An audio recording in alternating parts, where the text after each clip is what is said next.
Hello, hello, hello, and welcome back, all of my beautiful friends from the internet. I'm super excited to be here with you on this glorious Tuesday morning, or whenever you happen to be listening to this episode, whether that be morning, evening, or night.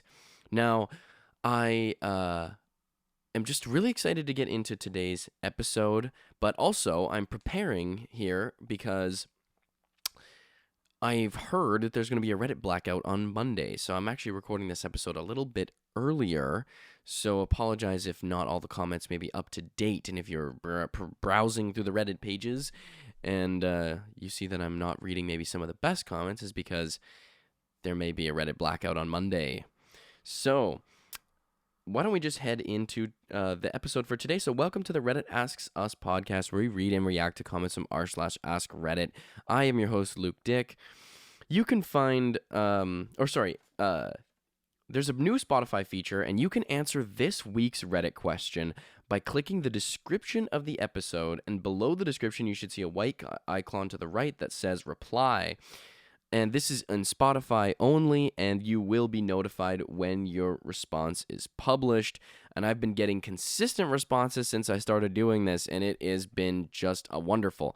I didn't really know if I was gonna get responses from this feature, but I've been getting them every single week, and it has been just so thrilling to see people contribute to the show and share the stories that they have. So why don't we read off some of the submissions from last week. So last week's episode was, what was the most disturbing secret you've found out about somebody? So first one comes from Stressed Human. I never really learned anything disturbing about anyone, but love your show. Thanks for another great episode. Thank you so much, Stressed Human, for that. I really do appreciate that. It's really nice to get some of those compliments sometimes, because sometimes, I live my own life, right? And it's difficult for me to always, keep it in perspective of people enjoying the show. So I'm glad you really enjoy it. Thanks a lot, Stressed Human. All right, next one comes from Bill. This girl in my class had 12 boyfriends at one time, from what I overheard. This is surprisingly not uncommon, and it's for guys and girls. It's something I feel like just today's landscape with relationships is kind of ridiculous. Like, people do be cheating on each other and just like having multiple relationships at one time. It's like, I think we're like, our generation is proof that we might have to rethink how we conceive of traditional relationships, because something doesn't seem to be fully connecting here. Last one comes from Mason. So this one's just a trigger warning for this one, folks. This is very graphic, he says. Or Mason, that actually could be a boy or girl name, or a non-binary name or anything. So this is a very graphic, so trigger warning. A woman jumped out of a moving car in front of me and smashed her head open on the curb. I called 911, and she died in a large pool of blood in front of me before EMS arrived. I'm very upset for you that you had to see that. So my heart goes out to you, and condolences, and rest in peace to the poor woman who that happened to. That is gotta be extremely traumatic. So I hope that situation doesn't weigh too heavy on your head. All right, why don't we switch gears, and we'll get right into today's episode.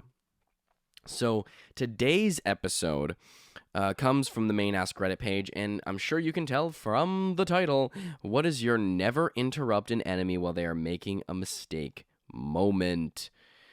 So first one comes from Ostex Gringo. I was doing a mortgage for a French guy in Miami Beach that had a French realtor. Even though both were completely fluent in English, she frequently did asides in French, having no idea that I spoke the language.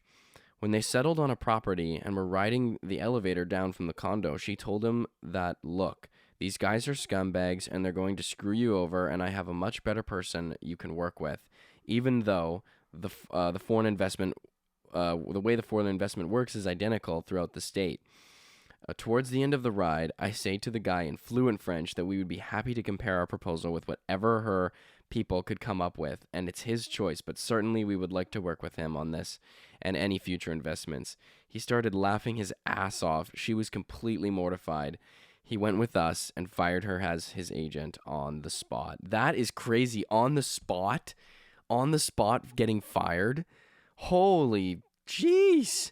I mean, it kind of makes sense. Like, you got to sit down for this one. All right? Like, that this pisses me off too, because we live in such a like global cosmopolitan society that you can't just start speaking a language and don't think that somebody else speaks it. Like, there are white people as white as snow who speak like Mandarin Chinese. You know what I mean? And like John Cena, for God's sake, speaks Mandarin Chinese. Like, you want to say like something in Chinese about how this guy is just arms are bigger than his head? Yeah, wait till he responds. But anyways, like that's pretty based though. That's based as fuck. Reply from Ostex Gringo. The firing wasn't English. My work partner in the elevator was with us and poker faced the entire exchange until we shook hands with the French architect and made our pleasantries and plans to meet the next day. Then he just lost his shit. Like tears of laughter.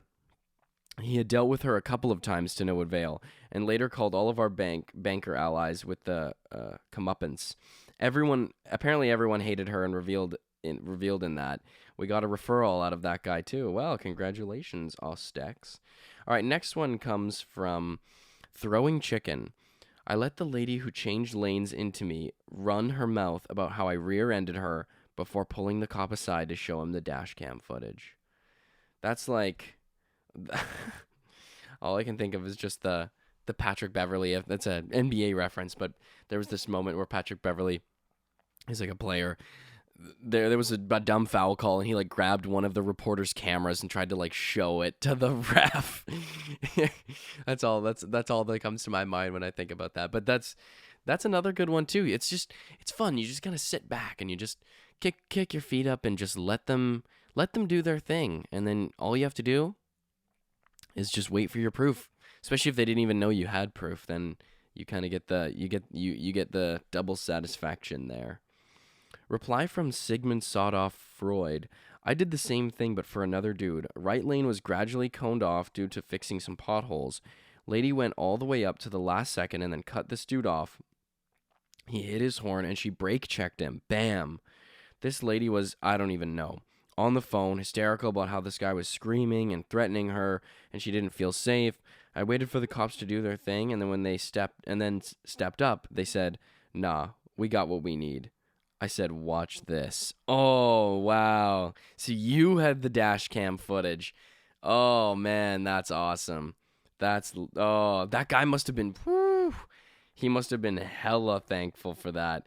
He's like, I think God does exist.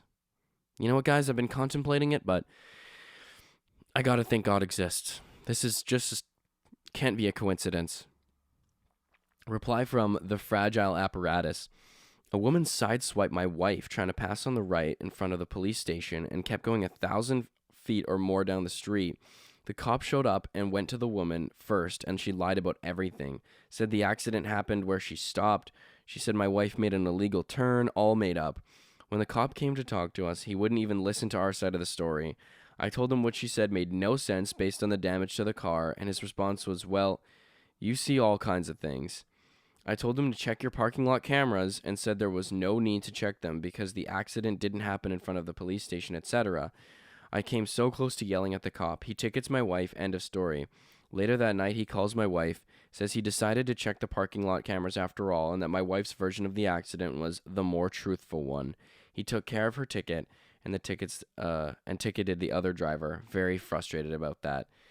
What the heck, man? I was watching some very disturbing videos on Snapchat recently about just police officers and or peace officers and their abuse of power.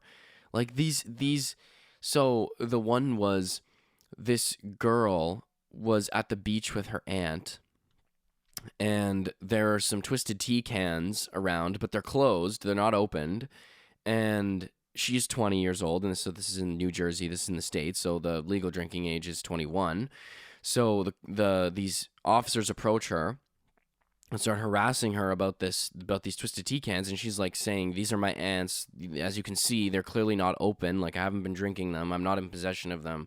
Like, these are my aunts. Just wait for her to get back, and she'll explain everything." So then the cops keep harassing her, and then she just keeps trying to back away, and then they just jump on top of her and just start beating her up.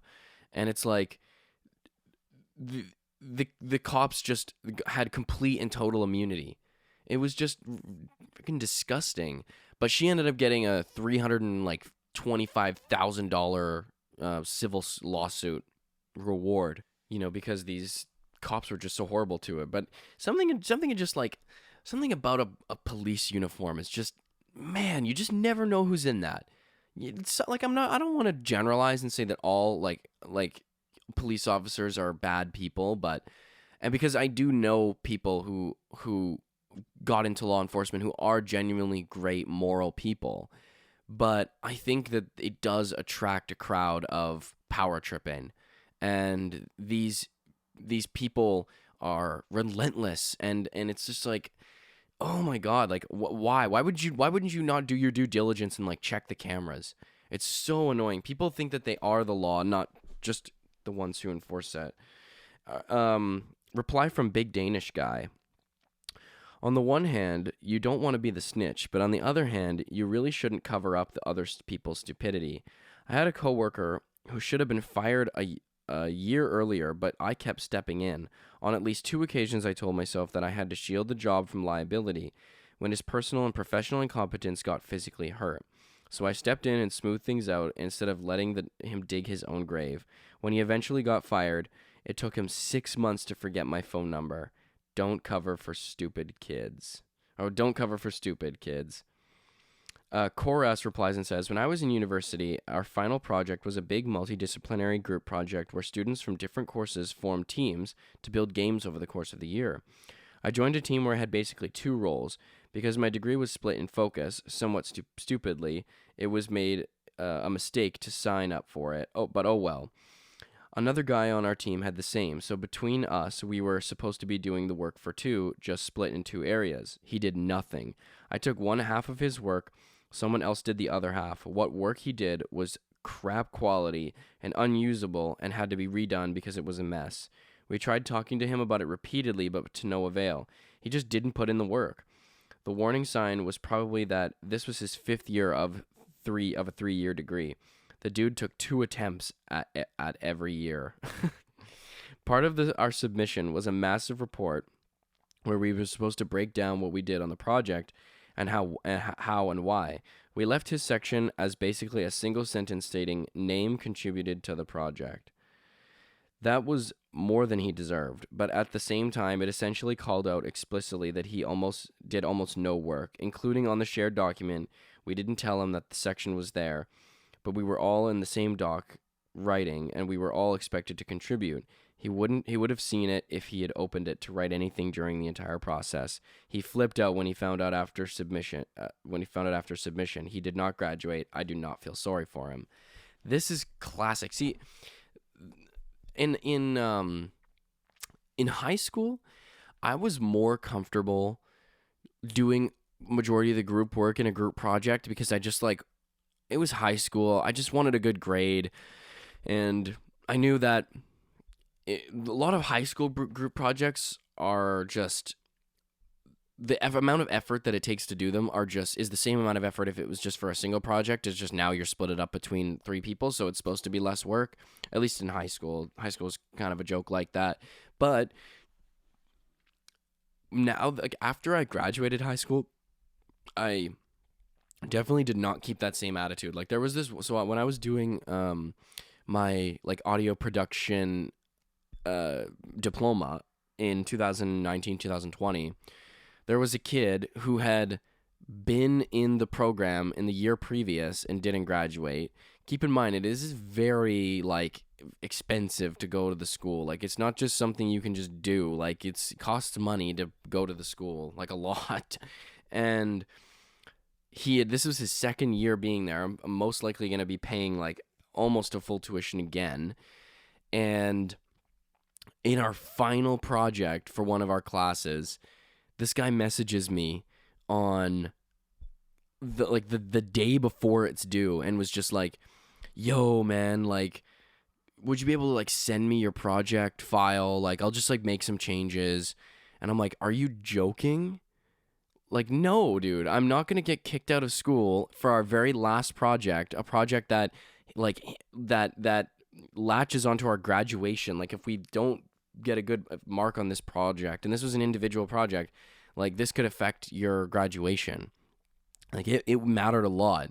And he was just like, yeah, I'll just like switch it up. I'm like, bro, no way in hell, dude. Like, if you want to do your own project and you want help, I might help you out. But I'm not just going to send you my entire thing. Like, as if, like, what, like, he wouldn't, I can guarantee you, he wouldn't have changed anything. He would have changed maybe the names of the tracks. Like, he would definitely have not changed anything. But I was like, I hate it when people do that, man. It's like, do you really think I'm going to say yes to you? Like, do you honestly think that I'm going to, like, allow you to, like, plagiarize yourself? Like, I don't even know what happened to that guy, but that was whack. I was not messing with that. Especially because I know I worked so hard on mine. I'm like, I'm not going to just give this to you. Next one comes from Kook and Boo. Years ago, I worked extremely hard on preparing a presentation for a tech conference. It would be my first speaking gig. I was nervous AF. I practiced, I refined, I got advice, I practiced some more. My manager was genuinely a nasty woman, but she was supportive of this, though she never once saw or heard my presentation. We traveled to Vegas. Vegas, baby. It turns out there was a far greater demand than they expected, so they moved us into the main stage room. They were expecting about 500 plus walk-ins, and I was 10 times nervous AF. Well, immediately prior to the start, she noticed a very well-known media person and their photographer sitting in the front row. She got all excited and insisted that she was going to co-deliver it. She even went so far as to put her name on the title slide. Wow. So, of course, I was fuming. We go on stage, and she does a decent intro, and then I start. She keeps interrupting, so I just let her run with it. It reminded me of a morning show. A bunch of people with overwhelmingly fake smiles talking over each other. This was a deeply technical topic with a live demo. She fumbled each slide worse than the next, and then she got to the live demo slide and froze. I had the wherewithal to let her die. It was gloriously brutal. We had, let's say, a confrontation after. I left within 2 to 3 months. She got fired shortly after. Oh, and the media people she was prancing for left immediately before the start. I think they were just sitting there from the prior session. Oh my God, you guys have to see this. This is going to be the presentation of the year. And I co-authored this, okay? More like main, I'm more of the title author, but I'm just getting someone else to say it and kind of present it because I don't really want to take all the credit, because that's me, that's just me I'm Miss Humble, that's just kind of my nature. Oh, we actually don't care about this at all. I actually don't even know what this is. We were just sitting in because Tim Cook just presented for Apple. So that's actually kind of why most people are here right now. So yeah. We're gonna probably just slip out. Don't really care for anything you really have to say. We'll watch that guy though. I'm just trying to motivate my friends here. All right, next one comes from BM Bimmelviz. Guy stole a presentation from me. This is 25 years ago. We hated each other. When he started presenting, I realized I had made a huge error and didn't say anything. Let him get through it. Asked him about the error. He couldn't answer. This was in front of the COO. Got fired. Not just for that. He was an overall douche. But that was before everyone was on PCs and had one printer in the room. That is beautiful. What is up with people and taking other people's presentations? Like how what do you think? Like you're just gonna like wing it? Like that is probably like the number one piece of advice for presentations is don't wing it. is don't just try to just do it off the cuff. Like, no, presentations need preparation. Like, I gave a presentation to my friends, like, for fun, and I still went through it and practiced it all and wrote notes and all sorts of stuff. Like, this is 101. Like, what are you gonna do? Like, just bullshit it? Like, you can't do that. Like, what is up with these? Yeah, I'm like, oh my God. But honestly, it's bound to happen too. Like, what do you expect? Like, do you just think like, oh yeah, this presentation that this person's been working on for months, maybe even a year. Yeah, I'm just gonna riff off of it. You know, basically the entire thing. Like, you don't think that you're, not gonna maybe know all the information that's on there. You don't think that you're maybe just gonna, get a couple of curveballs thrown at you. Little couple surprises. What the heck, man? What was that in your presentation?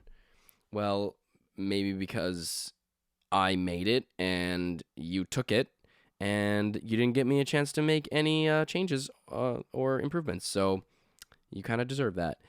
Next one comes from Damn Furries. Not my story, but several years ago, my older brother was fighting for custody of his son with his ex-wife. As the first custody hearing date approached, they were exchanging unpleasantries over text, and my brother ended up saying something along the lines of, "I'm not continuing this conversation. I will see you on the 15th. The ex-wife told him the hearing is on the 25th. So, of course, instead of correcting her, my brother just allowed her to keep thinking it was the wrong date, and she missed the first hearing entirely. It became the first of many mistakes she made in the court system that eventually led to my brother and the woman who is now his second wife winning full custody of his son." Based. That is lit. Man, if you don't know the date of your own son's custody hearing, odds are you're probably not a very attentive parent. I'm just guessing here. I'm just gonna guess and say that you're probably not the most attentive parent if, something as important as the literal custody of your child and you don't know that date. Like, I don't know. Like, if she doesn't know that date, then I think there's an argument to be made that maybe she won't be able to get her son to soccer practice.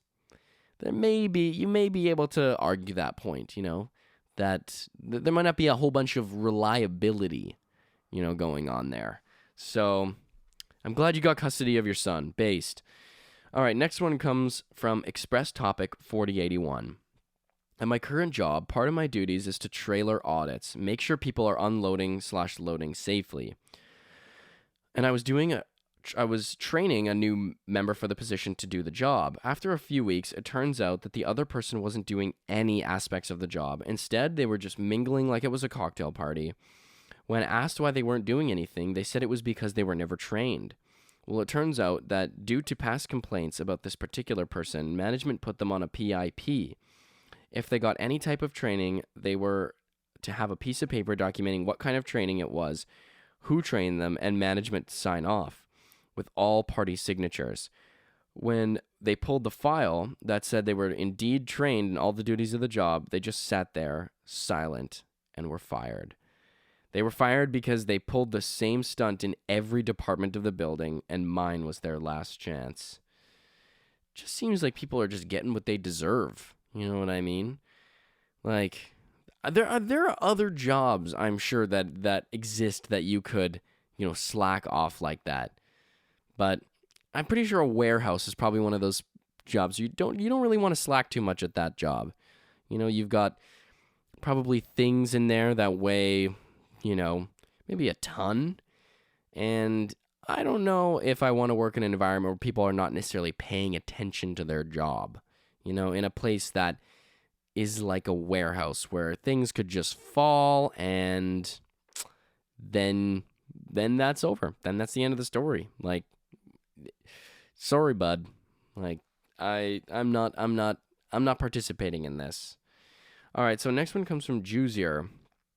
Roommate's ex abandons their vehicle in front of my house. I tell them to please move it or I'll have it towed. Vehicle suddenly has 2 flat tires. Ex files police report claiming my roommate and I had slashed their tires. Waited until X made their statement to the police and how we slashed their tires and that this is why they couldn't move his vehicle and file claimed against us in a small claims court. Provided police and court copies of my and our neighbor's door cam footage showing the X arriving in the middle of the night to slash their own tires. Cherry on top, X shows up in court wearing the same shirt in the videos. It seems a little unlikely that though that would just be a coincidence, you know?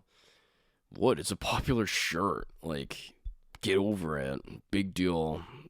I gave him that shirt, so I just got it back. Actually, the shirt thing kind of proves my story because she's my ex, and I gave her my shirt, so she obviously went out through the back door, and then went down the street and slashed my tires in my shirt to make it seem like it was me who did it, and obviously, so I got my shirt back. So unless you have body cam footage of that, then I win the case. How about that? Why don't you bang your little hammer there and we'll call it even. Please don't arrest me. Edit. Wow, this blew up. Roommate and ex had only been dating a few months. X turned out to be a grifter and was dating several people at the same time and using each of them for food, shelter, money, etc. I got involved when my roommate was out of town and the soon-to-be ex sauntered in. Apparently they had learned the garage door code, made themselves a sandwich, showered, slept, etc. I thought my roommate had come home early, but when I texted them, they were still out of the state. The ex left to go out and I changed the garage code. The vehicle wouldn't start, so they just left it there thinking it would be okay. Roommate and a few of the other people the ex was dating found out about each other, and they all dumped them at once. I asked the ex to please move their car or I will have it towed. I gave them 2 weeks. Later on, I learned that the ex was having a mental breakdown, and they made some very poor decisions at that point. They broke into some of other people's houses when they weren't home to do laundry, eat, sleep, and did some other things that got them in trouble with the law, but are irrelevant to the story. The ex had no proof that anyone had slashed their tires. The cops just came to the door of me and our neighbors to see if there was any footage, and there was, and they closed the case. I guess they never talked to me about it again. The court case was a small claims court. The plaintiff has to pay a fee, file a form, have summons issued to the defendant, and then you both show up in court with your evidence.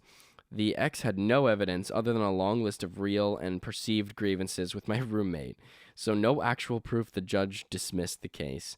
I never got to show the video evidence to the judge, but I did share with the clerk on their lunch break, and they were the one who pointed out that the ex was wearing the same shirt. So,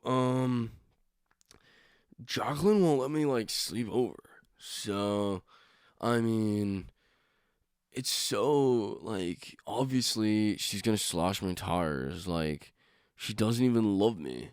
Why would she even wanna, she doesn't want me to sleep over? She never makes me a sandwich when I ask her. I always have to ask her, three times. I'm like, please make me a sandwich. Fucking, ugh. See, she hates me. She hates me. Obviously, she wants to slash my tires. How is that not motivation? Isn't that what you always look for in crimes is, motive?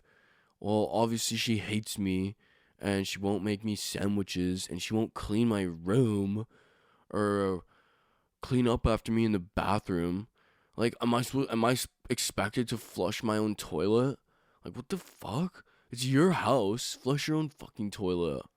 Come on. Obviously she hates me and wanted to slash my tires. Next one comes from Gaz Cobain. I was accused by a neighbor of reversing out of my drive and hitting his car. He gave me the date and the time I had allegedly done it and pointed to a scrape on my car that supposedly matched perfectly the location of this dent. This was 7 weeks after the alleged event, by the way. I said it wasn't me, but told him to contact his insurance and we'd see what they said. A few weeks later, I got a letter from my insurance asking what happened, to which I responded with the date I had bought my car and updated my insurance. 2 weeks after the supposed bump, he never spoke to me again, but I used to give him a cheery wave every time I saw him glowering out his window. That is hilarious. It's like, why would you hit my car? Oh, I don't know. I really don't know. It actually seems almost impossible. No, it does seem impossible that I would hit your car. It just seems that is weird. Isn't that just weird? I'm really struggling with the fact that this just doesn't even seem possible. How could I have done this when I didn't even own the car until 2 weeks ago? Next one comes from Little Irish Pixie. During my very long and exhausting divorce, my ex-husband kept insisting he was ready to settle. We would schedule a conference with my lawyer and I, and then push papers around the table for 2 hours. He would just argue over petty details rather than actually discuss anything. This happened a few times. I was incredibly frustrated because I genuinely walked into this wanting to compromise it so it would be over quickly. But that was never an option. Note that I had hired a lawyer and he did not. He was convinced he could do it on his own better. So after a few rounds of this, I got the impression that he was trying to waste my money until I could no longer retain my lawyer, and then he would have the upper hand. I made less than half of what he did at the time, and my lawyer's retainer fee wiped out my entire savings, so it was a very real concern. My suspicions were confirmed when one day, as we were walking out of my lawyer's office, he told me this word for word while chuckling. I passed this on to my lawyer, who actually cackled and told me let him. It was then that I learned that we were 6 months out from being married 10 years, and at that point, I would be entitled to a sizable part of his pension upon his retirement. She let him play games for 6 more months without saying a word, and then finally took our case before a judge 5 days after our 10-year anniversary. Oh, let's go. Not only did I get part of his pension, but she also got the judge to order him to pay almost all of my lawyer fees. The beauty of it was that it was 100% his fault for playing games. Your lawyer is on the ball. Your lawyer just knows, just like, you know what? You're not going to even have to end up paying for my services anyways. So, why don't we just wait this one out? Let's just coast on this one. Let's just entertain ourselves. Those next hearings must have been pretty fun to just kind of sit there, watch them, be all smug and trying to insult you and make things difficult for you, and they're just thinking in their head like, I'm just going to drain your bank account. Meanwhile, it's like behind the scenes, they're just, every word they speak is costing them money. Oh my God, that is just beautiful turnaround. I'm so happy that happened for you, a little Irish pixie. Next one comes from Joel Hagney. That's interesting. That's like the first real name I feel like I've seen on Instagram. On Reddit. Not an enemy, but in retrospect should have been. I work as a teacher, and we had an ex-manager guy who decided to get into teaching late. He had lots of pretty horrible habits, eating other people's lunches, perving on the female teachers, squeezing people's shoulders painfully hard as a matey gesture. Ugh. But the habit this story is about is how he tried to use weaponized incompetence to get people to do his tasks for him. None of it was really important. He just seemed to enjoy talking people into doing things for him. So he comes up to me one day with a USB data stick in his hand. Apparently it has a copy of a previous year's exam, and that it was his responsibility to update it and edit. He'd taken the file home, and his daughter had done the update. Really, dude? Roping your family and doing into your paid government job for you? He wanted me to copy the file from the USB back into the server, replacing the original file he'd copied. It was literally click and drag between the USB and the file server. I flat out refused and said it was part of his responsibility, and I was too busy with my own tasks. He proceeds to loudly and publicly proclaim to the entire staff room that I didn't understand how difficult it was for people of his generation to learn computer technology, and that I really needed to help him out. That he was currently doing a computer course, but this, dragging a file between 2 folders, was too difficult for him to sort out. I let him go on for a good 5 minutes about how horrible I was for not helping the poor helpless old man out, until I just loudly asked him, how the hell did you get the original file from the server onto the USB in the first place? You could have heard a pin drop in that staff room. He walked off and copied his own damn file. Reply from real life CSI guy. Man, what is it with old teachers? A guy started recently at our lab after being a teacher for a while, and he just refuses to do his own thinking. We'll ask, we'll ask of a piece of trash, so I just throw this away. Asked how to open a plastic bag. I needed something clean in the room and took an entire minute to get him. The person insisting in there, just to say the works, we need 4 more X on the walkie because so I could just say that. So say 4 more X and they'll correctly know what I mean. He'll just do a task correctly, go to repeat the task 30 seconds later, and ask how to do it. It's mind-boggling. That was a little broken up. I didn't really fully understand that entire thing, but I get the point. I get the gist. That is, ugh, frustrating. But that is, when people claim ignorance like that, it's like, come on, man. It's really not that difficult. Like my grandparents can use technology perfectly fine. Like, and they are getting up there. Like, my grandpa's like 82. Like, come on. If he could switch over a USB file, come on, bro. That's sad if you can't. You don't deserve that job if you can't do that. All right, we'll go for maybe one last one here. Powerman Friendship says, it's so dumb but so fun. Years ago, I worked in a cube farm office job, and I hated my desk arrangement. It was right in a high-traffic pathway with my back to everyone, screen facing out so anyone could just sneak up behind me, lurking, peering over my shoulder while I worked, etc., which really bothers me. I was the first person in my department anyone would encounter, and I was also very good at what I did, so people would just see me first and interrupt me all day, constantly. Well, the office got reconfigured, and me and a bunch of other people in that area worked in a big conference room for a couple days during the shuffle. The guy moving around all the cubicle panels was a good friend, so I told him to ping me the minute a back wall desk had finished so I could move my stuff over there. He did, and I did. This other guy I was friends with saw what I was doing and followed me, so we claimed the back 2 wall desks across from each other. There was a super obnoxious senior developer who figured out way too late what was going on and got very pissed. Apparently there was some old seating chart which no one had followed at all, and they redid the cube section by section, and it had him on a back wall. So he grabbed his old seating chart printout and marched into the senior VP's office right then and had to complain. I heard him ranting and raving about the chart and this chart and that chart. He needed to sit in the back of in the back to concentrate, blah, blah, blah, blah. I just let him monologue for a minute or two because for some reason he was exceptionally frantic about it. At the absolute perfect time, I got up to go to the break room, and I walked by and poked my head in the office, chuckling innocently, and said, "Come on, man.